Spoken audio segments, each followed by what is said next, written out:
மயிர் அப்படிங்கிறது ஒரு காலத்துல நல்ல பொருள் தரக்கூடிய தமிழ் சொல். இன்னைக்கு பீப் சவுண்ட் போடுற அளவுக்கு அது சமூகத்துல கெட்ட வார்த்தையாவே மாறி இருக்கு. ஒரு காலத்துல நல்ல சொல்லா இருந்து இன்னைக்கு எதிர்மறையான சொல்லா மாறி இருக்கக்கூடிய சொற்களை தான் பார்க்க போறோம். நாற்றம் அப்படின்னா அன்னைக்கு நறுமணம் தான். கற்பூரம் நாருமோ கமலப்பூ நாருமோன்னு பாடினாங்க.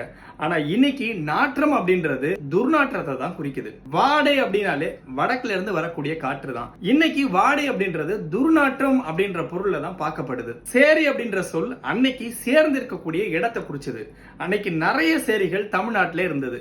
பார்ப்பன சேரி, பாஞ்சேரி, ஆயர் சேரி, இந்த மாதிரி நிறைய சேரிகள் இருந்துச்சு. காலப்போக்கில் சேரி அப்படின்றதுக்கான பொருளே மாறிடுச்சு. இந்த சொற்கள்லாம் நல்ல பொருள் தந்து எதிர்மறையா மாறி இருக்கு. அதே மாதிரி எதிர்மறையான பொருள் தந்த சொற்களும் நல்ல சொல்லா மாறி இருக்கு. உதாரணத்துக்கு வெகுளி என்ற சொல். அன்னைக்கு வெகுளி அப்படின்றது கோபத்தை குறிக்கும்.